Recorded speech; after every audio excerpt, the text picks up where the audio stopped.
चंद्राय राधिकाय तदाल्ये कृष्णाय कृष्ण भक्ताय तद्भक्ताय नमो नमः। ओम नमो भगवते वासुदेवाय। ओम नमो भगवते वासुदेवाय। ओम नमो भगवते वासुदेवाय। कृष्णाय वासुदेवाय देवकी नंदनाय च नंदगोपकुमाराय गोविंदाय नमो नमः। जय श्री कृष्ण चैतन्य प्रभो नित्यानंद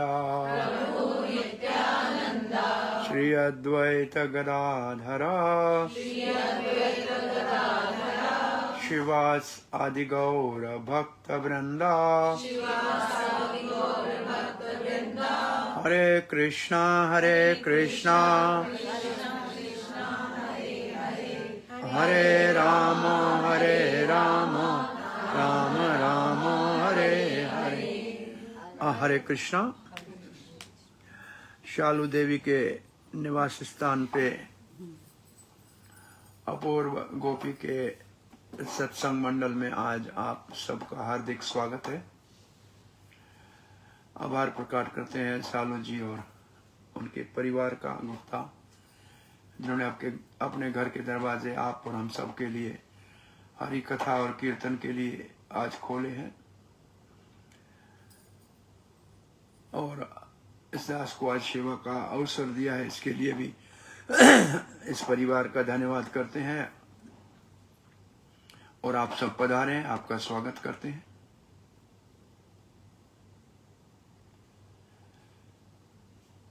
भगवद गीता भगवान की वाणी, श्रीमद् भगवद गीता।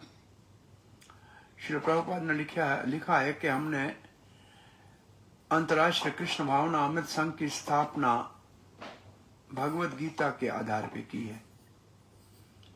तो फाउंडेशन जो हमारी स्पिरिचुअल लाइफ की है वो भगवद गीता है। क्योंकि भगवद गीता एक हमारा, जैसे हम बच्चों से पूछते हैं कि आपके पास मोबाइल है, टेप रिकॉर्ड है या जो भी, तो जब वो कंपनी बनाती है तो उसके साथ एक मैनुअल देती है। तो मैनुअल को यूज करने से उसको ठीक तरह से इस्तेमाल किया जा सकता है। तो ऐसे दुनिया बनाने के साथ साथ भगवान ने भगवद गीता का मैनुअल दिया है।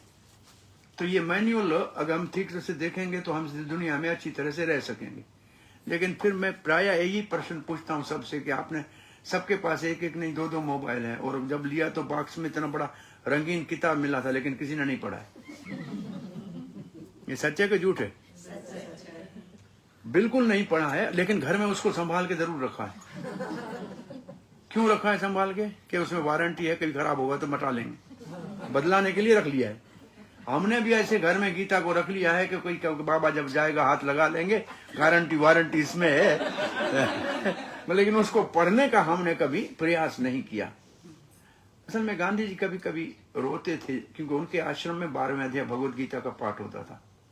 वो रो के कहते थे कि मुसलमान अपने बच्चों को बचपन में कुरान पढ़ाता है, ईसाई अपने बच्चों को बाइबल पढ़ाता है। दो दुख और दुर्भाग्य ये है कि सनातन वैदिक धर्म में हमारे बच्चों को बचपन में भगवत गीता का अध्ययन नहीं कराया जा रहा।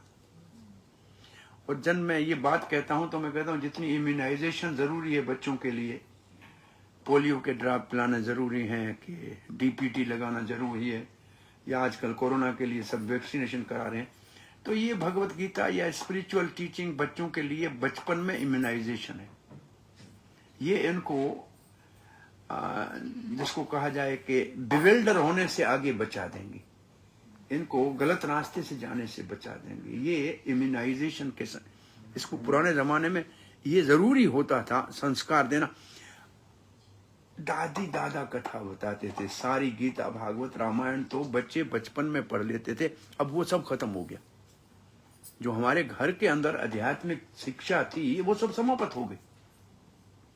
नहीं तो ये कहानियां गीता की, भागवत की, रामायण की, महाभारत की, तो रात को बच्चों को दादा दाई, अब वो उसकी जगह पे टेलीविजन और ये पता नहीं टेलीफोन और ये गेम्स और ये आ गए हैं, तो वो जो आध्यात्मिकता है उसका बिल्कुल बड़ा अभाव हो गया है। और उसका रिजल्ट क्या निकला है, जो एक जिसको कहा जाता है आचार आचरण, या जिसको करेक्टर कहा जाए, वो उसका बहुत अभाव है समाज में। आचरण का बहुत अभाव, एक डिसअपियर हो गया है प्रैक्टिकली। मर्यादाएं समाप्त हो गई। जैसे छोटे बच्चे बड़ों का आदर करते थे, वो चला गया। बहुत से जो हमारे संस्कार थे वो समाप्त हो गए इसके कारण से। तो हम मॉडर्नाइज तो हो गए हैं लेकिन संस्कारहीन है। और संस्कार की माना होती है असल में पवित्र करना, जो बिगड़ा है उसको सुधारना। बिगड़ने को सुधारने को संस्कार कहते हैं। संस्कार शब्द का जो संस्कार शब्द है उसका मतलब है टू प्यूरिफाई। किसको पवित्र करना है? जो हमारे अंदर विकार आ गए हैं। विकार, संस्कार का अपोजिट वर्ड है विकार। विकार को संस्कार से सुधारा जाता है। तो इसलिए संस्कार परिवारों में होने के लिए आचरण की आवश्यकता है। तो ये भगवत गीता का आज श्लोक हमने रखा था, आप इसका हमारे साथ पाठ कीजिए। यद्यद् आचरति श्रेष्ठ तत्तद् एवत्रो जनः स यत प्रमाणं कुरुते लोकस्तद् अनुवर्तते। यद्यदाचरति श्रेष्ठ तत्तदेवत्रो जनाः स यत् प्रमाणं कुरुते लोकस्तद् अनुवर्तते। अब भगवान श्री कृष्ण कह रहे हैं जो यद का मतलब जो आचरते मतलब आचरण करते हैं, व्यवहार करते हैं, उठते हैं, बैठते हैं, खाते हैं, कैसे चलते हैं। ये हमारा जो हम एक प्राय सब लोगों को बात कहते हैं कि हम किसी के घर में जाएं, हम क्या बोलें ये लोगों को भूल जाएगा, लेकिन हम क्या किया, कैसे बैठे, कैसे बोले, ये किसी को नहीं भूलेगा। तो जो हम कहते हैं वो लोग भूल जाते हैं, लेकिन जो हम करते हैं वो लोग नहीं भूलते। तो दोनों से ज्यादा आचरण, प्रचार से ज्यादा आचार जरूरी है। आचार पहले हो तब प्रचार अपना प्रभाव दिखाता है। तो जैसा आचरण करेंगे श्रेष्ठ लोग, श्रेष्ठ लोग का मतलब हम समाज में श्रेष्ठ कौन है? जैसे टीचर है, स्कूल में श्रेष्ठ है सबसे। अगर टीचर का व्यवहार अच्छा होगा तो बच्चे अच्छी चीज। अब देखिए, आप जब पढ़े हैं तो बहुत से टीचर आए, लेकिन कोई एक आइडियल टीचर होता है, उसका पढ़ाना अच्छा लगता है, उसका व्यवहार अच्छा लगता है, उसको हमेशा याद रखते हैं। तो ऐसे टीचर नेचुरली श्रेष्ठ एक समाज में है। पिता घर में श्रेष्ठ है, और पिता जैसे घर में आचरण करेगा बच्चों के ऊपर उसका प्रभाव पड़ेगा। माता पिता दोनों ही है बच्चों के लिए गुरु है। तो वो घर में जैसा वातावरण करेंगे, रखेंगे, वैसे बच्चों के ऊपर प्रभाव पड़ेगा। बच्चों को समझाने से समझा नहीं पाएंगे, लेकिन आपके आचरण को देख के बच्चों में ऑटोमेटिकली जो है संस्कार आएंगे। और कलियुग के अंदर हम प्राय ये कहते हैं और समझते हैं कि मेल मेंबर्स जो पुरुष हैं वो बेचारे बहुत बड़ा संघर्ष करना पड़ता है सिर्फ घर परिवार चलाने के लिए। बिजनेस में इतने बिजी रहते हैं कि वो आचरण सिखाएं घर में, ये बहुत प्रैक्टिकली टाइम ही नहीं है उनके पास। अब कहते हैं संस्कार और धर्म के शिक्षा के किले की आखिरी दीवार है नारी। ये माताएं जो हैं घर में, ये देवियां धर्म के किले की आखिरी दीवार हैं। अगर ये घर के अंदर थोड़ा सा धार्मिक वातावरण बना के रखेंगे तो बच्चों का भविष्य जो है कम से कम चरित्र वाला होगा, संस्कार वाला होगा, मर्यादा वाला होगा और स्पिरिचुअल उनमें थोड़ी सी ग्लिम्स दिखाई देगी। तो कहा जाए कि सारा अब दायित्व या रिस्पॉन्सिबिलिटी प्राय कली काल में माताओं के ऊपर है, देवियों के ऊपर है। भाई बच्चा जो बोली सीखता है उसको फादर टंग तो नहीं कहते, मदर टंग ही कहते हैं। तो मदर टंग ही कहते हैं। इसका मतलब बोलना ही माँ की गोद में सीखता है, चलना भी माँ से सीखता है। इसलिए एक बार मेरे को किसी टेलीविजन में बाहर के देश में पूछा था कि गीता 5000 साल से पुरानी है, अब उसकी क्या आवश्यकता है? पुरानी हो गई गीता, अब इसकी क्या आवश्यकता है? तो हमने उससे पूछा तो क्या संसार में माँ की आवश्यकता आज है कि नहीं? 5000 साल पहले माँ चाहिए, अब नहीं चाहिए क्या? बोला इसका मतलब क्या? मैंने बोला बिना माँ के कोई पैदा होता है क्या दुनिया में? बिना माँ के कोई बोलना सीखता है? बिना माँ के कोई चलना सीखता है? बोला नहीं। तो बिना माँ के जब बोलना नहीं सीख सकते, पैदा ही नहीं हो सकते, चल ही नहीं सकते हो, तो गीता को व्यास देव ने माँ कहा है। 18 अध्यायनी अम्ब, अम्ब का मतलब माँ, गीता माता है। वो हमारे को जीवन में जीना सिखाती है, चलना सिखाती है, बोलना सिखाती है। ये हमारे जीवन का जो जिसको कहा जाए निर्वाह है। वैसे जब हमारा जीवन हम कहते हैं तो पहले हमको ये सीखना चाहिए हम हैं क्या। असल में हम एक ऐसा मिश्रण है, एक ऐसा मिक्सचर है जिनको अलग करना बहुत मुश्किल है, लेकिन कम से कम उसको समझा तो जा सकता है। अब जैसे कि आप पानी पीते हैं, पानी को अब आप घर में से कोई एनालिसिस तो नहीं करता है कि इसमें H2 है, 2 हाइड्रोजन है और 1 ऑक्सीजन है, लेकिन हमें मालूम है ये पानी बना तो उससे। भाई पानी किससे बना है? 2 हाइड्रोजन 1 ऑक्सीजन है, लेकिन तो कैसे मिले हुए हैं इसमें हम देख तो नहीं सकते, लेकिन पानी पीते हैं, काम चला रहे हैं। लेकिन अब पानी का अभाव हो रहा है तो अब ऐसा मशीन भी लोग बना रहे हैं, कुछ नहीं, आप यहाँ बटन दबाओ, ये जो एटमॉस्फेयर में पानी है उससे पानी आपका बोतल तैयार हो जाएगा। 1-2 घंटे में आपके 10 लीटर पानी पीना है, इतना इसमें यहां से बन जाएगा, न कुआं खोदने की जरूरत पड़ेगी। तो ये ऐसा एक कुछ नेचुरल सिस्टम है कि दोनों को इकट्ठा कर सकते हैं, अलग भी कर सकते हैं। तो ऐसे भी हम 2 चीजों का मिश्रण है। हमारा जो अस्तित्व है इसमें एक आत्मा है और एक शरीर है, ये 2 चीजें हम। जैसे घर है, घर का मालिक है, 2 अलग है। कार है, कार का चलाने वाला है, वो अलग है। तो ऐसे हम 2 चीजें हैं। ये हमारे को शरीर है, वो एक गाड़ी के समान है, और हम इसके अंदर आत्मा है, वो इसका चलाने वाला यात्री है, इसके अंदर बैठा हुआ है।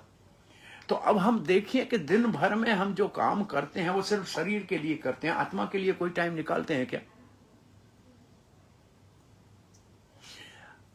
जो हमारा असली वजूद है, जो हमारा अस्तित्व है, जो हमारा एक्चुअली एग्जिस्टेंट है, वो तो आत्मा की वजह से।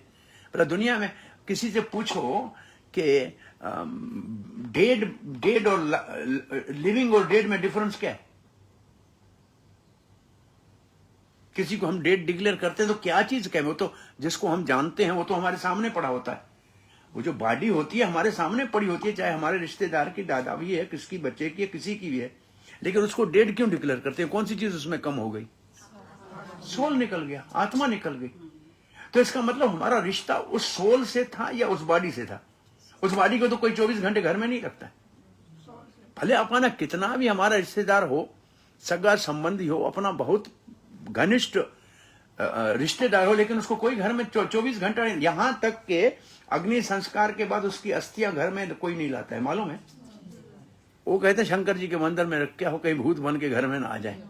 घर जिसने बनाया उससे भी डर लगता है, हड्डियों, उनकी हड्डियों से डर लगता है। ये सोचा है, कभी देखा है? तो असल में हमारा रिश्ता किससे था? आत्मा से था। हमने जाना नहीं, जब तक वो गया नहीं तब तक हमने जाना ही नहीं। हम उस शरीर को ही सब कुछ समझ के बैठे, लेकिन वो शरीर तो हमने उससे रख नहीं पाते हैं। तो अब ये है कि हमारा आचरण जो है, शरीर का आचरण भी एक होता है, एक आत्मा का आचरण भी होता है। ये दोनों का अलग अलग आचरण है। शरीर का आचरण होता है, भाई नारी का शरीर है तो उसका अलग व्यवहार अलग है, उठना बैठना अलग है, काम अलग है। पुरुष का शरीर है तो उसका यूटिलिटी अलग है, और एक डॉक्टर है तो उसके शरीर का और अलग उपयोग है। इंजीनियर का शरीर और किसी काम का है, अकाउंटेंट का शरीर किसी और काम के लिए है। तो ये शरीर का काम सबका अलग अलग है, लेकिन आत्मा का सबका काम एक है। इसको शरीर के अलग काम को वर्ण आश्रम कहते हैं।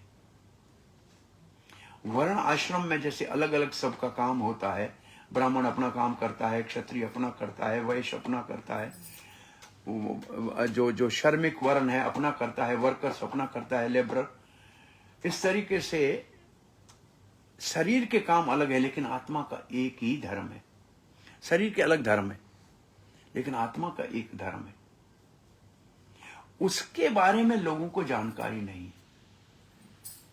तो हमारे को अपने बारे में तो हम किसका आचरण किससे सीखेंगे? जब आत्मा का कोई आचरण करता ही नहीं है, सब शरीर का आचरण कर रहे, तो हम शरीर की बातें सीख रहे हैं।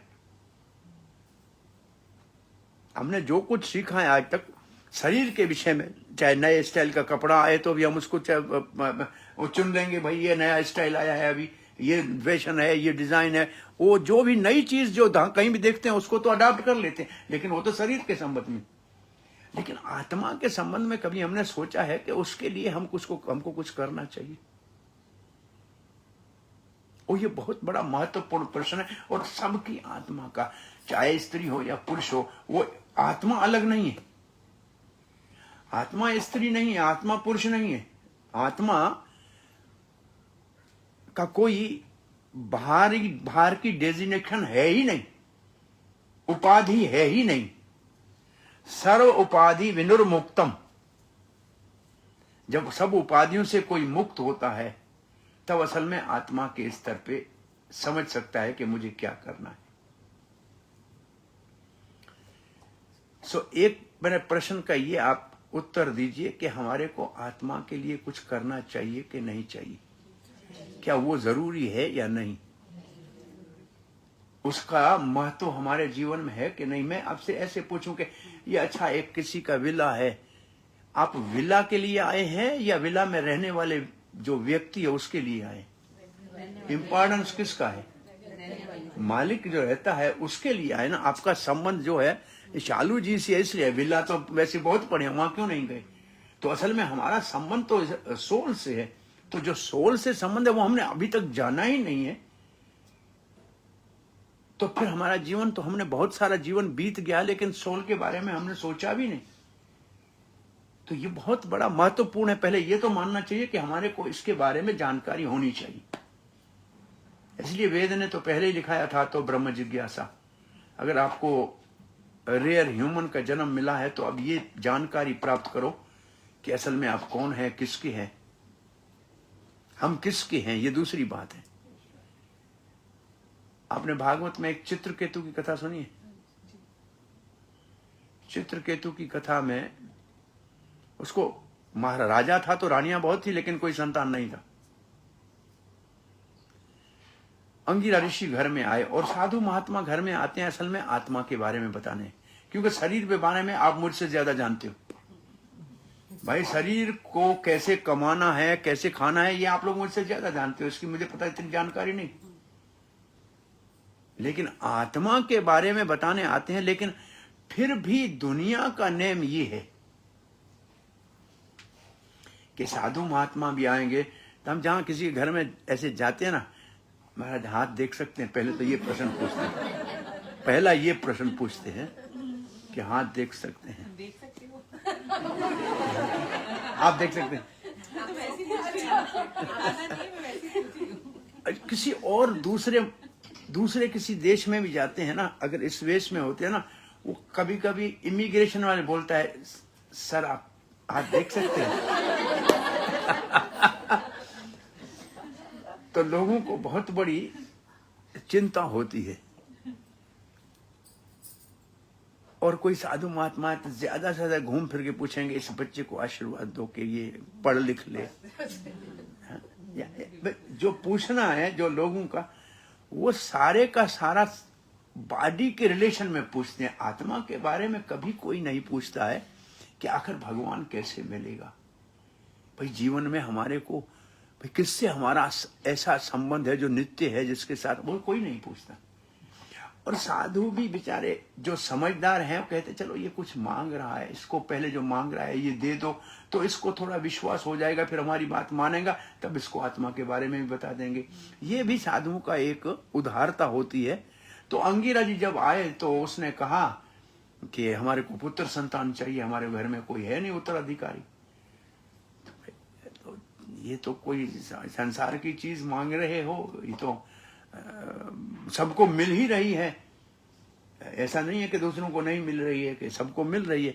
और हमें हंसी तब आती है, लोग हनुमान जी के मंदिर में जाके कहते हैं पुत्र हो जाए, हनुमान हंसता है कि मैं ब्रह्मचारी, मैं कहां से देगा ये मुझसे तुम्हारे को लेने के लिए, जो यहाँ कहां तुम प्रार्थना करने आए हो। या शंकर जी के पास जाए, भगवान हमारे को एक विला मिल जाए, शंकर जी हंसता है कि मैंने अपना ही घर नहीं बनाया, तो तेरा कहां से बुलाऊंगा। तो कहाँ जाना चाहिए, क्या मांगना चाहिए, वो तो समझ में आना चाहिए ना। अब हनुमान से जाके कहे कि हमारे घर गृहस्थी अच्छी चले, पर हमारे विवाह करा दो, मैंने ही नहीं किया। हनुमान तो हंसते कहता भाई कहीं भाग गई हो, कोई उठा के गया हो सीता, तो मैं पता लगा के लाओ। ये काम मुझे करने आता है, सीता जी को मैं लेके आया, पता लगा के आया था। तो पूछने का कि किस देवता के पास किस काम के लिए जाना चाहिए, ये भी नहीं आता है लोगों को। वो सबसे एक ही बात पूछते हैं। अब साधु से ये बातें पूछने की नहीं, लेकिन लोग ये और यहां तक पूछते लोग, महाराज कौन से नंबर पे सट्टा लगाए। ये जो लोग पूछते आप बता दीजिए हो जाएगा। ऐसे तो लोगों का जो कंसेप्ट है वो साधु से दुनिया की बात का है। लेकिन साधु इसलिए तो अंगिरा ने कहा कि अब क्या कर सकते हैं, चलो इसको पुत्र दे, लेकिन उसको सावधान किया कि इसका नाम जो ये हर्ष और शोक, ये पुत्र आपका हर्ष और शोक। तो वो समझ गया, हर्ष का मतलब खुशी है, शोक का मतलब दुख है। हो सकता है बड़ा होके बदमाश होगा, मेरी बात नहीं माने, कोई कम से कम होगा तो सही, अब मिलना तो चाहिए। ज्यादा समझ नहीं पाया और उसको पुत्र हो गया। तो बहुत सी रानियों में एक रानी ने जन्म दिया पुत्र को, और वो रानी तो अब बहुत बड़ा, उसका घर में सम्मान हो गया, वो पुत्रवती हो गई। ये भी बच्चों से नहीं, बड़ों से ही प्रश्न पूछते हैं कभी कि मां का जन्म पहले होता है कि बेटे का? पहले कौन पैदा होता है, मां या बेटा? मां कैसे होगी जब बेटा हुआ ही नहीं, तो मां कैसे बनेगी? जब बेटा जन्म लेता है तभी कोई मां बनती है, नहीं तो मां कौन, उसको मां कौन कहेगा? तो बिना बेटे के मां नहीं हो सकती। तो जन्म पहले बेटे का होता है, तब उसको मां कहा जाता है। ये वास्तविक सत्य ये है। दूसरा सिंपल क्वेश्चन पूछते हैं कि हम चलते कैसे हैं? आप कोई जल्दी कह नहीं रहा है, कैसे चलते हैं? हाँ, धरती पे चलते हैं। कैसे चलते हैं? पैरों से चलते हैं, नहीं आंखों से चलते हैं। बिना देखे कौन चलता है? इसलिए नेत्र कहते हैं। नेत्र का मतलब नेता, नेता का मतलब जो हमारी रहनुमाई करे, जो हमारे को गाइड करे। नेत्र, इसका नाम है नेत्र। मैंने इसको देखेंगे फिर चलेंगे, देखते हम चलते हैं आंख से। तो यहां जो ये लिखा है ना, आचरते श्रेष्ठ कौन है? जो नेत्र है वो श्रेष्ठ, जो आपका नेता है, जो आपका लीडर है वो श्रेष्ठ है। वो आपको कहां से चलाएगा, उसके पीछे चलना पड़ेगा। 100 अंधे अगर कहें कि सूरज निकलता ही नहीं है तो मानोगे क्या? और एक बच्चा कहे कि नहीं सूरज निकला है, उसकी बात मानेंगे कि नहीं मानेंगे? तो 100 अंधे भी कोई बात कहें तो नहीं मानेंगे कि दिन है या रात है, लेकिन एक बच्चा कहे तो मानना पड़ेगा। तो सत्य जो है उसको समझना इतना आसान नहीं है। तो बात क्या कर रहे थे कि महाराज चित्रकेतु के घर में पुत्र का संतान हुआ, महाराज बड़ा खुश हुआ घर में। तो आनंद मंगल हो गए, और वो रानी जिसका पुत्र हुआ था उसका सम्मान हो गया। महाराज सारा दिन उधर ही बैठा है। छोड़ा बेटा 1.5 साल 2 साल का मुश्किल से हुआ, तो दूसरी रानियों को बहुत जलन हो गई कि हम तो नौकरानी बन गई, ये एक ही महारानी बन गई। तो उन्होंने उस बच्चे को विष दे दिया। ये भागवत में कथा लिखी है। बच्चे को विष दे दिया, बच्चा सुबह उठा नहीं। दासी ने रोने लगी, माता को पता लगा तो पछाड़ने लगी। पिता हाय हायकार मच गया, घर में रोदन हो गया। उस वक्त फिर वापस अंगिरा ऋषि नारद के साथ आए और दोनों ने आके कहा कि आप रो तो रहे हो, क्या आपके रोने से ये वापस बच्चा जीवित हो जाएगा क्या? ये रोना कोई इसका इलाज तो नहीं है? तो महाराज ने कहा कि आप बहुत बड़े कोई ऋषि लग रहे हो, आप 4 कुमार हो, विभू हो, कौन हो? तब अंगिरा के मैं वही हूं जो आपके घर पहले आया था और आपने पुत्र मेरे से मांगा था, और ये मेरा मित्र देवऋषि नारद है। तो महाराज रोने लगे कि हमारा पुत्र चला गया, क्या करें? तो नारद ने कहा ठीक है, आपके बेटे को बुलाते हैं। नारद ने उस बच्चे की आत्मा को बुलाया कि आओ बेटा आ जाओ। बेटा उठ के बैठ गया। पिता तो बड़ा खुश हो गया, माता उसको आलिंगन करी, बेटा कहाँ गए कहाँ गए कहाँ गए? वो बेटा बोलने लगा उस वक्त, किसका पिता किसका माता, ये तो एक जन्म का रिश्ता था। मेरे को इतने दिन ही यहां रहना था, अब इसके बाद मेरे को दूसरी जगह जाना है। आपका मेरा रिश्ता इतने दिन का था, अब कई जन्मों में मैं तुम्हारा पिता बना हूं, कई जन्मों में तुम मेरे पिता बने हो, ये तो एक जन्म का रिश्ता है। और ऐसे कहने के बाद वो लड़का तो चला गया। तो अब एक मेरा प्रश्न ये है कि इस दुनिया के हमारे रिश्ते हैं एक जन्म के, और भगवान के हमारा रिश्ता है अनादिकाल से। अब बताइए कि दोनों रिश्तों में सबसे ज्यादा महत्व कौन से रिश्ते को देना चाहिए? एक रिश्ता भगवान से है, वो तो जन्म जन्मों का है, और एक रिश्ता इस दुनिया में एक जन्म का है। एक जन्म का रिश्ता है और एक सदा का रिश्ता है, तो किसको महत्व देना चाहिए? सदा के रिश्ते को देना चाहिए। और इस सब्जेक्ट को कभी समझाने के लिए मैं एक उदाहरण देता हूं, आपने कभी सुना होगा तो सुना होगा। अब मेरे जेब में मानो के 20 दरहम का नोट है, तो मैं समझता हूं मेरा है। लेकिन बाहर जाके मैं बाजार से कोई चीज खरीद लूं तो जिसके पास जाएगा वो कहेगा मेरा है। तो इसे इस नोट ने कितने जेब बदले होंगे? हर एक ने इसको अपना माना कि नहीं माना, लेकिन कभी नोट के ऊपर लिखा हुआ क्या है पढ़ा है? हाँ, रिजर्व बैंक ऑफ यूएई की प्रॉपर्टी, आपका किसी का नहीं है। आपने उसको अपना मान लिया, लेकिन आपका है नहीं। जब तक आपका है आप उससे सुख ले लो, लेकिन असल में आपका है नहीं। फट गया टूट गया तो वापस जाएगा बैंक में जिसका है। ऐसे ये आत्मा जो है वो किसी का बेटा नहीं है, किसी की पत्नी नहीं है, किसी का पति नहीं है। वो हो जाता है जैसे हमारे जेब में पैसे है, थोड़ी देर के लिए हो गया, और जहां गया उसका रिश्तेदार वैसे हो गया। लेकिन है उसके आत्मा के ऊपर लिखा क्या पड़ा है? जैसे नोट के ऊपर लिखा है property of Reserve Bank of Krishna, ममई वंश जीव लोके जीव भूत सनातन। ये तो भगवान ने लिखा है मेरा अंश हो, तो उसके ऊपर ठप्पा ये लगा हुआ है मेरा है। तो हम हैं भगवान के, कितना बड़ा दिल खुश होना चाहिए, अरे भगवान हमारा पिता है। कोई छोटी बात है क्या? ये अगर हमारे को विश्वास हो जाए और हम इस बात को मान लें। अब देखो, अब कोई किसी का रिश्ता यहाँ के राजा शेख से हो तो कितना उसका जो हौसला बढ़ा हुआ होगा, अरे भाई मेरा तो बहुत अच्छा रिश्ता है इसके साथ। अब भगवान के साथ कोई कहे कि मेरा रिश्ता है तो उसका हौसला कितना बड़ा होना चाहिए। भाई मैं भगवान का हूं, बड़ी बात है कि नहीं? तो ये भगवत गीता में भगवान हमको ये बता रहे हैं असल में कि तुम मेरे हो तो तुम परेशान क्यों हो रहे हो? तुम्हारा मेरा रिश्ता नित्य है, और तुम्हारे सारे काम तो तुम्हारे सारे मैं ही कर रहा हूं। बताओ मुझे, सांस लेने के लिए तुम्हारे को हवा तुम्हारे रिश्तेदार देते हैं क्या? या जिस देश में रहते हो वो देश देता है क्या? नहीं, मैं देता हूं। अब बताइए 2 मिनट जिंदा नहीं रह सकता बिना सांस के, लेकिन हवा का बंदोबस्त किसने किया हुआ है?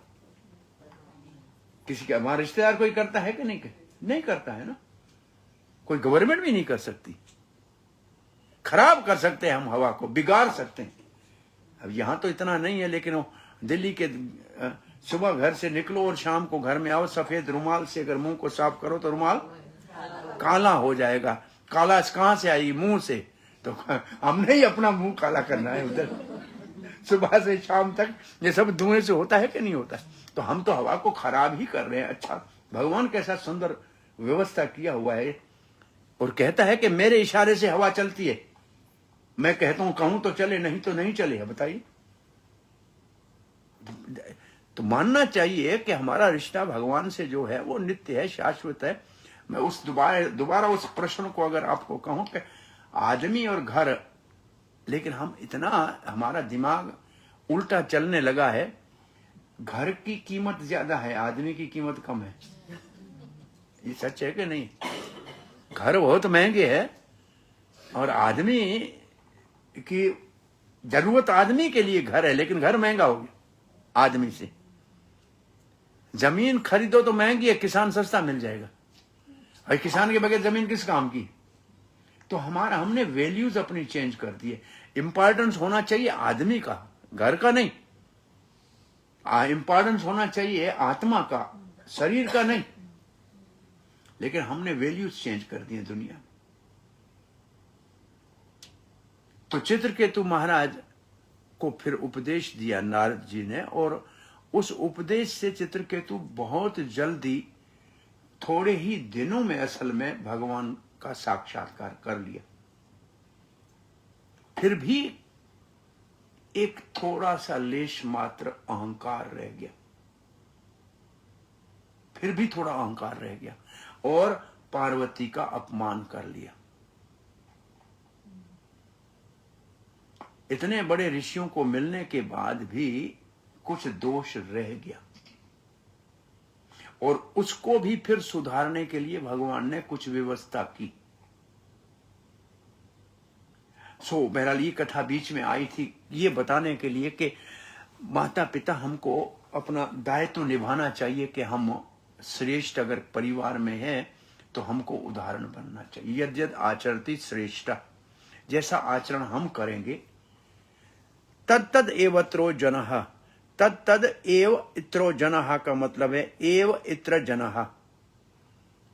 इत्र कहते हैं सामान्य व्यक्ति, आम व्यक्ति। जैसे बड़ा आदमी करेगा ऐसे आम आदमी उसका नकल करेगा। ये दुनिया का नेम है, दुनिया का ये नेम है कि जैसा बड़ा आदमी करेगा आम आदमी उसके पीछे चलेगा। इसका मतलब जैसे नेता चलेगा ऐसे सामान्य आदमी चलेगा। अब दूसरी आगे यद्यद् प्रमाणम कुरुते, जैसे प्रमाणम कुरुते का मतलब जैसे वो स्टैंडर्ड स्थापित करेगा।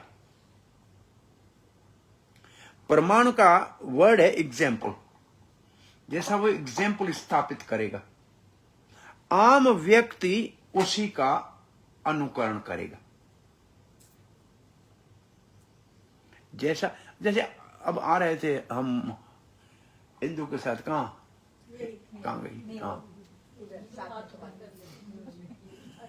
हाँ, ये हमको कह रहे थे यहाँ law and order situation country की अच्छी है, कोई गलत काम नहीं करता है, क्योंकि आचरण इतना सख्ती से रखा हुआ है, एक स्टैंडर्ड ऐसा रखा हुआ है कि कोई गलत काम करेगा ही नहीं। और यही आप हिंदुस्तान में उतरते ही एयरपोर्ट से आपका, और जैसे यहाँ लेफ्ट हैंड ड्राइव करते हैं वहां राइट हैंड, बिल्कुल 16 आना उल्टा हो जाओगे।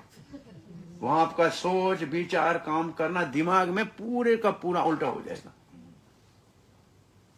क्योंकि वहां वो स्टैंडर्ड मेंटेन नहीं है।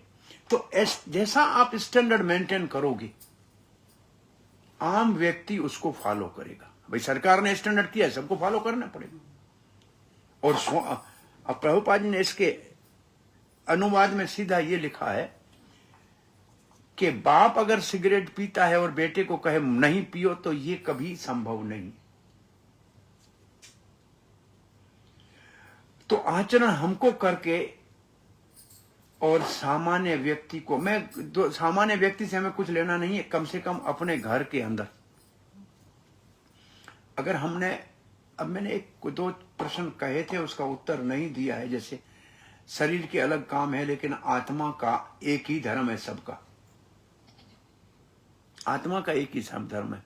और वैसे दुनिया में सिर्फ एक ही धर्म है। मजहब अलग हो सकते हैं, लेकिन धर्म एक ही है। धर्म शब्द जो निकला है ना, धीर धातु से निकला है, उसका मतलब आधार। जिस आधार को अलग करने से तो वो चीज ही नहीं रहेगी। जैसे प्रभुपाद जी उदाहरण दिया करते थे कि भाई चीनी का धर्म है मीठा होना। हर सफेद पाउडर चीनी नहीं हो सकता। मीठा होना चीनी का धर्म है, बिना मिठास के चीनी नहीं कही जाएगी। भाई नमक है, नमक का धर्म नमकीन होना है, हर सफेद चीज नमकीन नहीं हो सकती। ऐसे आग का धर्म है गर्मी देना और जलाना। जो गर्मी नहीं देती है, जलाती नहीं है, वो आग नहीं है। चाहे आप मोमबत्तियां ये जो आजकल आती है प्लास्टिक वाली जल रही है, लेकिन उसको मोमबत्ती नहीं कहेंगे, उसमें से गर्मी नहीं आती। ऐसे आत्मा का धर्म है सेवा करना और प्रेम करना। ये सब आत्माओं का धर्म है, चाहे वो आत्मा पशु की हो या इंसान की हो या देवता की हो, सबका काम है धर्म सेवा करना और प्रेम करना। अब बताइए, कोई दुनिया में ऐसा है जो सेवा नहीं करता है या प्रेम नहीं करता है? कुत्ती भी बच्चे को जन्म देती है तो उसको दूध पिलाती है। चिड़िया भी जाती है, एक दाना ले आके अपने बच्चे को खिलाती है, करती है कि नहीं? गाय अपने बच्चे को दूध पिलाती है, चाटती है। तो इंसान भी क्या करता है भाई? किसी न किसी की सेवा तो करता है ना, किसी न किसी से प्रेम तो करता है ना। बच्चे से अपना बच्चा है, कितना प्रेम होता है, अपने मित्रों के साथ प्रेम है। तो प्रेम और जिससे हम प्रेम करेंगे दिखाएंगे कैसे? हम किसी से प्रेम करेंगे तो उसका प्रदर्शन कैसे करेंगे, उसको दिखाएंगे कैसे? सेवा करके। प्रेम को प्रैक्टिकली दिखाने का रास्ता है सेवा। मां बच्चे से प्रेम करती है तो उसकी सेवा करती है, उसके लिए कपड़े बिस्तर हर चीज का काम करती है। तो ये समझ लिए प्रेम और सेवा एक ही चीज है। और प्रेममयी सेवा को भक्ति कहते हैं। जो प्रेम से सेवा की जाए उसको भक्ति कहते हैं। एक सेवा, दोनों सेवाओं में कितना अंतर है? मैं कह रहा, काम दोनों कर रहे हैं। घर में माता भी बच्चे के लिए काम कर रही है और मासी भी कर रही है, दोनों में अंतर है। मां जो कर रही है वो प्रेम से कर रही है, और दासी जो कर रही है वो तनख्वाह के लिए कर रही है। दोनों में बहुत बड़ा अंतर है, और दोनों के भाव में बहुत बड़ा अंतर है, दोनों की शिक्षा में बहुत बड़ा अंतर है। सो सेवा और प्रेम जीव आत्मा का धर्म है, और प्रेममयी सेवा को भक्ति कहते। इसका मतलब भक्ति जन्म सिद्ध सब जीवों का अधिकार है। भक्ति ऐसे है जैसे कोई कहे कि राजा की सेवा करने का अधिकार एक मिनिस्टर को भी है, मंत्री को भी है, और एक स्वीपर को भी है। स्वीपर भी राज की सेवा कर सकता है, बिजनेसमैन भी कर सकता है, कारपेंटर भी कर सकता है, बैंकर भी कर सकता है। ऐसे भक्ति भगवान की सब कर सकते। भक्ति करने के लिए कोई ब्राह्मण होना, साधु होना, स्त्री होना, पुरुष होना जरूरी नहीं, सब कर सकते, क्योंकि ये आत्मा का धर्म है। तो आत्मा का धर्म क्या हुआ? प्रेम और सेवा करना। इसलिए चैतन्य महाप्रभु ने जब जवाब दिया था बहुत बंगाल के बहुत बड़े मंत्री को, जिसने पूछा था कि मैं हूं कौन, मेरा धर्म है क्या, मैं क्या, मेरी पहचान मेरी क्या है? तो चैतन्य महाप्रभु ने इसका उत्तर दिया था, जीवे रस स्वरूप है।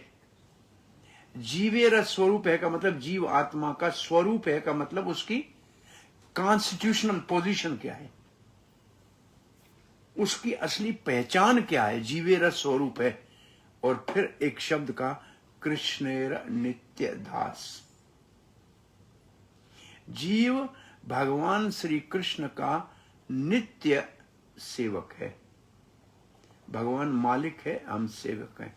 वो पिता है, हम पुत्र हैं।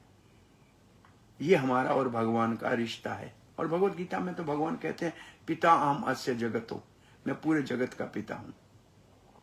तो हमारा रिश्ता भगवान से सेवा और प्रेम का है। अब आप देखिए कि दुनिया में चाहे किसी भी मजहब में कोई हो, किसी न किसी की सेवा करता है ना, किसी न किसी से प्रेम तो करता है। घर में करेगा, परिवार से करेगा, देश से करेगा, मानवता से करेगा। प्रेम को बढ़ाते जाओ, बढ़ाते जाओ, बहुत बढ़ा सकते हो, सेवा को बढ़ाते जाओ। बहुत से लोग हैं कहते हैं हम भाई समाज सेवा करते हैं, मानव सेवा करते हैं, देश की सेवा करते हैं, ये सब सेवा है, लेकिन इतनी सारी सेवा करने के बाद भी कोई संतुष्ट नहीं है। इतने सारे प्रेम का प्रसाद, देखो बच्चा है छोटा सा, पहले अपने से प्रेम कर, सब चीजें अपने पास रखेगा, थोड़ा बड़ा होगा तो बांट के खाएगा अपने भाइयों से, फिर बड़ा होगा तो परिवार से बन जाएगा, फिर आगे बढ़ेगा तो समाज में जाएगा। तो ये प्रेम का दायरा भी कितना भी बढ़ाओ लेकिन संतुष्ट कोई नहीं है। बताइए कोई प्रेम और सेवा से संतुष्ट है? अब आपके देश में तो, यहाँ इस मुल्क में एक अच्छी बात है, नहीं तो कभी दूसरे मुल्क यूरोप अमेरिका में जाएंगे, लोगों के पास वो घर में अकेली बेचारी कोई माता है या कोई पिता है, बूढ़ा है, कोई बूढ़ी है, उसके पास सेवा करने के लिए कुछ नहीं है, तो कुत्ता पाला हुआ है, सुबह से शाम सब कुत्ते की सेवा कर रहे हैं। आप कुत्ते की क्या क्या सेवा करते हैं आप देखेंगे तो आपको जब आश्चर्य लगेगा। रोड के ऊपर कुत्ता कहीं बिछटा कर देगा तो उसी को उठानी पड़ेगी, कोई वहां और वजह से स्वीपर नहीं आएगा, वो साथ में झोला उठा के घूमता रहता है। बताइए मालिक कुत्ता हुआ कि वो आदमी हुआ? सेवा तो को ऐसा कुत्ते। मैं कभी देखता हूँ इन कुत्तों ने कितना बड़ा अच्छा कोई पुण्य कर्म किया होगा, जो बड़े सेठों की गाड़ी में घूम रहे हैं। गरीब लोग तो बेचारा रोड के ऊपर काम कर रहा है और कुत्ता गाड़ी में घूम रहा है, कोई तो पुण्य होंगे कि नहीं उसके, वो मालक वाला कुत्ता है कि नहीं?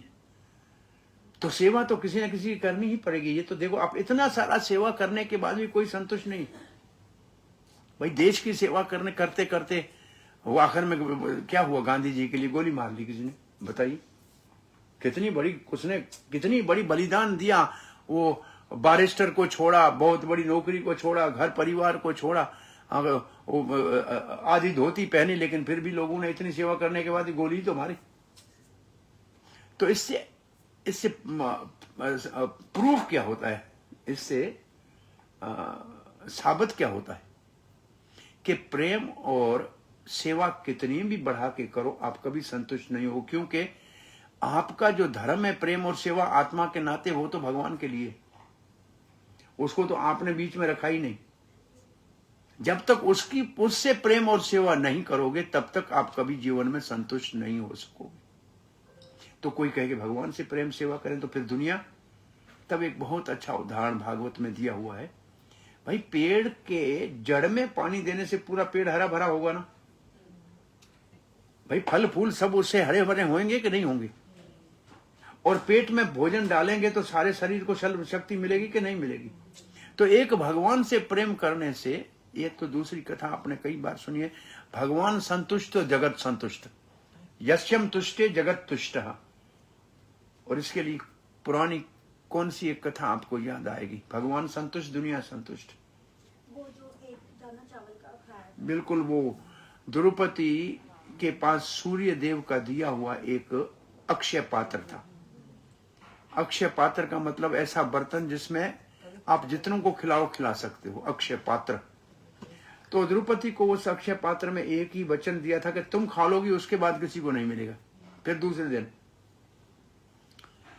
और दुर्योधन के घर में दुर्वासा ऋषि चले गए।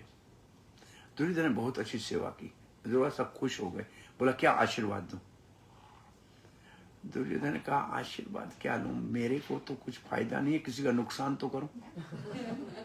ये देखो अच्छे और बुरे आदमी की पहचान ये है, अच्छा आदमी दूसरे का भला चाहेगा, बुरा आदमी मेरा भला हो न हो दूसरे का बुरा जरूर होना चाहिए। आपने ये कथा एक पुरानी सुनी है, शंकर जी का एक भक्त था, बहुत शंकर जी को प्रसन्न किया। शंकर जी प्रकट हो गए, बोला क्या वरदान दो? बोला जो मैं मांगू मुझे मिलना चाहिए। बोला ठीक है, मैं तुम्हें शंख देता हूं, तुम बजाना, तुम्हें जो मांगना है वो मिलेगा, लेकिन तेरे पड़ोसी को डबल मिलेगा। ये तो उस वक्त तो शौक में ले लिया, शंख ले लिया, बजाया, बोला मेरे लिए बड़ा एक विला बना लो। विला दूसरे दिन तैयार, पड़ोसी के 2 बन गए। इसने बोला मेहनत सारी मैंने की और सारा फल तो ये डबल डबल ले रहा है, इसको क्या कर? एक गाय चाहिए, उसके 2 गाय। इसका बोला अभी इसको तो दिखाऊंगा मैं क्या करता हूं। कहता मेरी एक आंख भगवान निकाल दे, उसकी दोनों गई। अब दूसरे को दुख दे, एक खड्डा मेरे घर के पास, एक खड्डा एक दरवाजे के पास, उसके दोनों डब्बा, अब अंधा है गिरेगा, तो दूसरे को सुखी नहीं देखना है। अब अच्छी तरह से अगर देखेंगे, इस दुनिया में लोग दुखी इसलिए नहीं है कि उनके पास कुछ नहीं है, वो दुखी इसलिए है कि दूसरे के पास ज्यादा क्यों है। दूसरे को सुखी देख नहीं सकते हैं, ये दुनिया है। और जो दूसरे को, भक्ति में दूसरा कोई आगे बढ़ेगा तो बड़ा आनंद आएगा, अच्छा हुआ कोई आगे बढ़ा। दूसरे को आगे बढ़ाना ये है वैकुंठ का, ये है गोलोक का भाव। सब गोपियां कहती है राधा कृष्ण से मिले, कोई नहीं कहती है मैं मिलूं। सभी चाहते हैं कि ये मिले, इनसे मिलने से हम खुश हो जाएंगे। लेकिन यहां हम मिले, दूसरा न मिले, ये दूसरे को धक्का देते हैं। ये दुनिया में, ये स्पिरिचुअल और मटेरियल वर्ल्ड में डिफरेंट, यहां कंपटीशन है, वहां कोऑपरेशन। तो ये दुर्योधन ने कहा ऐसा कुछ वरदान मांगू जिससे पांडवों का अहित हो। बोला यहां से चले जाना, काम्य वन में हमारे भाई पांचों पांडव वहां बड़े प्रेम से द्रौपदी के साथ रह रहे हैं, आप दोपहर के बाद जाना। महाराज सुबह बैठ के भजन करते हैं, तब नहीं जाना, भोजन दोपहर के बाद खाना। ऐसे क्यों कहा? बोला दोपहर के बाद द्रौपदी भोजन कर लेगी और ये दो शिष्यों के साथ जाएगा, वो भोजन करा नहीं पाएगा, ये शराब देगा और कम से कम हमारा दुश्मन अपने आप मर जाएगा। ये दुर्योधन की नीयत ये थी। दुर्वासा जी तो 10,000 शिष्यों को लेके पहुंच गए। महाराज हम भोजन करेंगे। युधिष्ठिर महाराज ने कहा स्वागत है, आइए। बोला हम जा रहे हैं, जमुना स्नान करके आते हैं, तब तक भोजन का प्रबंध करो। द्रौपदी इनके भोजन का पर बोला आज मैंने खा लिया, अब तो कल भोजन बनेगा। बोले इतने सारे संत आए हैं, अब क्या करें? द्रौपदी बेचारी ने कहा कृष्ण कृष्ण, ये तो मैं संकट में आ गई, क्या करूं? और कृष्ण दौड़ते हुए आ गए। तब तक आए, क्या बुलाए कि द्रौपदी बहुत भूखा हूं, कुछ खाने को दो। बोला पहले वो भूखे, तुम भी भूखे आए, या तो कुछ भी नहीं है, तो घर में कुछ भी नहीं है, अब क्या करें? बोला नहीं नहीं ऐसा नहीं, कुछ मुझे खिलाओ, नहीं तो नहीं, मैं मर जाऊंगा। खिलाओगे? तुम्हारे घर में आया हूं, बहन हो, खिलाओगे नहीं? बोला देखो तुम्हारे सामने ये पड़ा है पात्र, कुछ भी नहीं है तो कल मिलेगा। तो कृष्ण का देखो एक चावल का दाना है कि एक वो हरी पत्ता पड़ा है, लाओ। उसको निकाले, भगवान ने मुख में डाला। बोला मैं संतुष्ट, जगत संतुष्ट। आप भीमसेन ने कहा जाओ, उनको बोलो स्नान कर रहे हैं, आ जाओ, प्रसाद तैयार है। महाराज ने प्रसाद कहाँ तैयार? बोला तुम जाओ तो सही। भीमसेन ने गदा उठाया, दौड़ता हुआ गया, वो स्नान कर रहे हैं महाराज महाराज। और वो स्नान कर रहे हैं, सबका पेट फूल रहा है, ऐसे डकारें आ रही जैसे बहुत पेट खा लिया। अब कह रहे गुरुजी कुछ खा नहीं पाएंगे, और वहां 10,000 भोजन का ऑर्डर दे दिया है, महाराज ने प्रबंध किया होगा, तो नहीं खाएंगे तो बड़ा अपमान होगा, अब क्या करें? दुर्वासा ने कहा देखो ये पांडव भगवान के भक्त है, अब उनका अपराध किया, अपमान किया, तो दुर्वासा कहता है मुझे याद है पहले अम्बरीश का अपराध किया था और मेरे पीछे सुदर्शन चक्र लगा था। सो अब आप ऐसे करो, आप भागो यहां से। और सबको कहा तुम तो भागो, और ये खड़ा है दुर्वासा। भीमसेन आया, कहा महाराज भोजन के लिए। महाराज युधिष्ठिर ने कहा है तैयार है आओ। बोला बेटा आज पेट भर गया, सब खा नहीं पाएंगे, कभी दूसरे दिन आएंगे, अब आज नहीं खा सकते। बोला भाई तो भोजन प्रसाद के लिए तो चलो, संत महात्मा आए हो, बिना भोजन के कैसे जाओगे? तो दुर्वासा ने कहा क्या भोजन खिलाने के बाद आप गृहस्थी लोग आशीर्वाद ही मांगते हैं कि भाई भोजन खिला के आशीर्वाद देना? मैं आशीर्वाद अभी आपको जो चाहिए वो दे दूं, आप पांडवों का ये वनवास सुख से गुजरेगा, आपको फिर राज मिल जाएगा, आपको आशीर्वाद देता हूं, लेकिन भोजन आज नहीं खा पाऊंगा। अब भीमसेन ने देखा एक मौका मिला है। भीमसेन ने कहा ये भेजा जो दुर्योधन ने हमारे पास ऐसे दोपहर के बाद है ना, ये काम सब शकुनी मामा का होगा। वो तो अफगानिस्तान से पहला आतंकवादी आया था। शकुनी शबल का बेटा अफगानिस्तान से पहला आतंकवादी इंडिया में आया था, जिसने कुरुक्षेत्र की लड़ाई कराई थी। तो तब से हमारे साथ ये रिश्ता उनका है, तब से ये पूरा वहां से चल आते आ रहे हैं। सो भीमसेन ने सोचा कि आज एक फायदा लेता हूं इसकी आशीर्वाद का। बोला मेरे को बहुत खाने की आदत है, क्या करूं, मैं बहुत खाता हूं। अगर बहुत खाता हूं तो सोच बहुत जाना पड़ता है, बाथरूम टॉयलेट जाना पड़ता है। बोला फिर क्या करूं? बोला आप एक मेरे को आशीर्वाद दो, खाऊं मैं और टॉयलेट छंकनी जाए। कोई छकनी को पता तो लगे। और यहाँ से वापस लौट के आया। भीमसेन ने कहा वो तो आज पेट भर गया। कृष्ण हंसने लगे, बोले एक भगवान संतुष्ट हो जगत संतुष्ट हो गया। एक भगवान की सेवा और प्रेम करेंगे तो सारी दुनिया अपने आप संतुष्ट हो जाएगी, कोई दुश्मन नहीं रहेगा।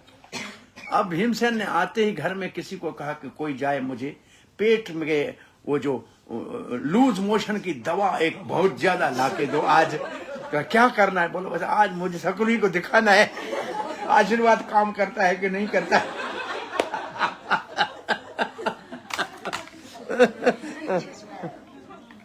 हरे कृष्णा। ये प्रसंग कहां से आया? Speaker mode. प्रश्न यहां से आया कि भगवान एक संतुष्ट करोगे तो सब संतुष्ट हो जाएंगे। तो सेवा और प्रेम भगवान से करने का सबसे सरल तरीका है, जीपान से शुरू होगा। भगवान की प्रेम और भक्ति हम आपको जीभा दिए, जीभा आदव, आदव मतलब पहले, स्फुर्दे अध, अपने आप भगवान से प्रेम और भक्ति हो जाएगी। क्या करना चाहिए? जीबान के दो ही काम है, एक भगवान का नाम लेना, एक भगवान का प्रसाद खाना। और ये कृष्ण भावना में ये दो ही काम किए जाते हैं। जहां जाओ कीर्तन करेंगे और प्रसाद देंगे। और श्रील प्रभुपाद ने ये कह दिया था कि मैंने पूरी दुनिया के अंदर जो ये कृष्ण भावना का प्रचार किया, दो चीजों से किया। एक तो मधुर भगवान का कीर्तन किया, वो भी पार्क में बैठ के किया, जगह भी नहीं थी हमारे पास, और प्रसाद लोगों को बांटना शुरू किया। बस इन दो चीजों से पूरी दुनिया के अंदर लोगों का हृदय बदल गया और कृष्ण भावना भावित हो गए। और फिर एक दिन प्रभुपाद ने कहा कि ब्रह्मानंद सुनो, पहले तो हमारे पास प्रसाद की व्यवस्था भी नहीं थी। एक सेब कभी होता था तो हम जितने लोग थे उतने टुकड़े करते थे। प्रभुपाद चाकू मंगा के गिनते थे कि कितने लोग कथा में आए हैं, उस सेब के उतने टुकड़े करके सबको इतना इतना प्रसाद देते थे। और इस सेब के ऊपर फिर एक भक्त ने बहुत अच्छा सोच करके देखा कि एक सेब तो पेड़ से गिरा था, न्यूटन ने देखा, तब से ग्रेविटी का कानून बना। एक सेब स्वर्ग में गिरा था, आदम ने उसको हाथ लगाया, दुनिया बन गई। एक जो एप्पल है, कंपनी ने बनाया है, एप्पल कंप्यूटर और एप्पल फोन और आईटी इंडस्ट्री में रिवॉल्यूशन आ गया। एक एप्पल के रिकॉर्ड बने थे प्रभुपाद के समय में, जॉर्ज हैरिसन के, बहुत बड़े मशहूर हुए। ये तो सब एप्पल जो है नकली है आज तक। असली एप्पल प्रभुपाद ने काट के दिया और उससे ये स्कान बना। ये एप्पल का बड़ा चमत्कार है। तो दो चीजों से आप अपने जीवन में प्रेम और सेवा का काम शुरू करके, और जो आत्मा का मुख्य कर्तव्य उसको शुरू करके अपने जीवन को सफल कर सकते हैं। और घर में आचरण अगर अच्छी तरह से आप घर में एक स्थान भगवान का बना दिया जाए और घर में थोड़ा सा भी वातावरण धार्मिक हो तो बच्चों के ऊपर अच्छे संस्कार स्वाभाविक रूप से आ जाएंगे। वो 8-10 साल तक बच्चे आपकी बात सुनेगा, उसके बाद नहीं सुनेगा। उसके बाद सुनेगा अपनी फ्रेंड्स की बात और सुनेगा इंटरनेट की बात। आपको जितना इम्यूनाइजेशन करना है जैसे बच्चों को देता है 8-10 साल तक कर लो, इसके बाद आपके बस में नहीं है। लेकिन ये अगर पहले आपने उनको वैक्सीनेशन कर दिया तो उनकी सुरक्षा संभव है, नहीं तो आगे पीछे एक जैसा रहेगा। हरे कृष्ण। आपका कोई प्रश्न जिज्ञासा है? Question, comment? प्रभु जी, आपने बोला बेटा पहले आएगा, तो बेटा तो माँ से ही आएगा ना? आए माँ से का, लेकिन बेटा आएगा तब कोई माँ कहेगा नहीं, तो पहले माँ कौन कहेगा? मेरा मतलब किसी को, भाई जब तक कि स्त्री रहेगी जब तक बेटा नहीं आया, तो माँ तो तब बनेगी जब बेटा होगा या बेटी होगी, तब बनेगी। भाई माँ कहने वाला हो, जब बेटा आएगा तभी बनेगी। हरे कृष्ण। ये सब टेक्निकल क्वेश्चन है, उसके पीछे रहस्य ये होता है कि हमारी इसको अपरोक्ष, इसको कहते हैं अपरोक्ष ज्ञान। वेदों में कोई बात सीधी नहीं लिखी होती है, टेढ़ी लिखी होती है। और भगवान को टेढ़ापन पसंद है, क्योंकि लोगों को थोड़ा सोचना पड़ेगा। जब कोई सोच के चीज को प्राप्त करता है तब कभी नहीं भूलता है, जो आसानी से मिलता है वो भूल जाता है। तो इसलिए ये सारा वैदिक ज्ञान इस तरीके से होता है कि थोड़ा सा दिमाग लगाना पड़ता है, वो गुरु से सीखना पड़ता है, तब समझ में आता है, नहीं तो समझ में नहीं आता। हरे कृष्णा। प्रॉब्लम है कि लोग सुबह नहीं उठ पाती हैं। असल में एक प्रभुपाद जी के शिष्य थे सतस्वरूपदास महाराज, वो मंदिर के प्रेसिडेंट थे। वो कहते थे 10 बजे तक अगर मैं दूध का गिलास देके किसी को सुलाने का बंदोबस्त कर सकता हूं तो सुबह उसको फिर 5 बजे उठाने का हक रखता हूं। तो बात यह है, अगर आप सवेर सो सकोगे तो सवेर उठ पाओगे। लेकिन मैं यहाँ का वातावरण देख रहा हूँ कि मैं आज मेरे ख्याल में 1.25 महीना हो गया मैं घर से बाहर हूँ। एक दिन भी ऐसा नहीं है कि रात को 1-2 नहीं बजे हों। मेरे ख्याल में काफी अननेचुरल सा हमारा लाइफ काफी अननेचुरल है। Early to bed, early to rise makes man healthy, wealthy and wise. ये तो स्लोगन समाप्त हो गया। पहले कहते थे wealth is gone, nothing is gone, health is gone, something is gone, character is gone, everything is gone. अब लोग कहते हैं कैरेक्टर को डालो खड्डे में। बीमार हैं तो दवाई खाएंगे लेकिन पैसा चाहिए। बिल्कुल उपता क्राइटेरिया हमारा जो है ना कंप्लीटली अपोजिट हो गए। Early to bed, early to rise, ये पोएम ही नहीं है आजकल। वो पढ़ाए कौन? जो टीचर पढ़ाए वो भी देर से उठता है बेचारा। Early to bed, early to rise makes man healthy, wealthy and wise. न कोई हेल्दी है न कोई वाइज है, बाकी देर से सो, सुबह उठो। फिर वो उल्लू वाला धन है। एक लक्ष्मी होती है जो उल्लू के ऊपर चढ़ के आती है, वो सबके पास आई है। दिन में उठने नहीं देती है, रात को सोने नहीं देती है। ये लक्ष्मी जो हमारी है उल्लू वाली है। दूसरी लक्ष्मी जो नारायण के साथ आती है वो गरुड़ पे आती है, वो early to bed early to rise वाली होती है असल में देखा जाए तो। फिर भी कोशिश करनी चाहिए कि मैक्सिमम 10। वैसे बायोलॉजिकल रिदम हमारी है 11 से 2 बजे तक लिवर डिटॉक्सिफाई होता है। अगर हम उस वक्त जाग रहे हैं तो वो टाइम गया लिवर का। और उसके बाद जो है मैं कह इसके बाद 5 o'clock तक किडनी जो इसलिए उस टाइम शौच के लिए नहीं, फिर लंग्स की टॉक्सिफिकेशन का टाइम आता है, फिर बावल का आता है 5 के बाद। ऐसे सिस्टम एक बिल्कुल भगवान ने बना रखा है। हम उसको दिन में आप 10 घंटे सो तो 5 घंटे का फायदा नहीं मिलेगा, और रात का 5 को तो 5 का फुल फायदा है। लेकिन लोग बच्चे भी नहीं सो पाते हैं। इसका पता लगेगा आने वाले 25-30 साल के बाद। जो ये मोबाइल बैठते रात को जागते काहे के लिए, या तो मोबाइल है या टीवी है या उसके ऊपर है। तो इसके जो रेडिएशन है इसका पता अभी 20-25 साल के बाद लगेगा कि इसमें एडिक्शन हो जाती है, एक नशे जैसा है। अब बच्चों के लिए क्लिनिकें खुल रही है मोबाइल एडिक्शन कैसे छुड़ाया जाए। लेकिन नई सारी इन्वेंशन है, इसका रिजल्ट तो 20 साल के बाद पता लगेगा। लेकिन फिर भी पुराने जमाने में लोग सवेर सोने वाले सवेर उठने, सवेर सोने का मतलब सूर्य अस्त के बाद खाना नहीं खाते थे और फिर जल्दी सो जाते थे, सुबह सवेरे उठ जाते थे। ये नेचुरल लाइफ चली गई। अब क्या करें? मिट्टी के बर्तन में खाते थे, अब वापस लोग मिट्टी के बर्तन घर में ला रहे हैं। अब वापस वो कल्चर आ रहा है जिसको हम पहले घर में चलाते थे। वो कल्चर हमने अंग्रेजों को देख के निकाल दिया, वापस हुआ अंग्रेज बुला रहा है, वो उसी की तरफ जा रहे हैं। तो इसका मतलब जो पहले ऋषियों का कल्चर था वो बिल्कुल नेचुरल था और हमने उसको बिगाड़ा है। हमको वापस नेचर की तरफ जाना पड़ेगा। हरे कृष्णा। Thank you. हमारा सौभाग्य है कि आपको सुनने को मिला लाइव। हरे कृष्णा।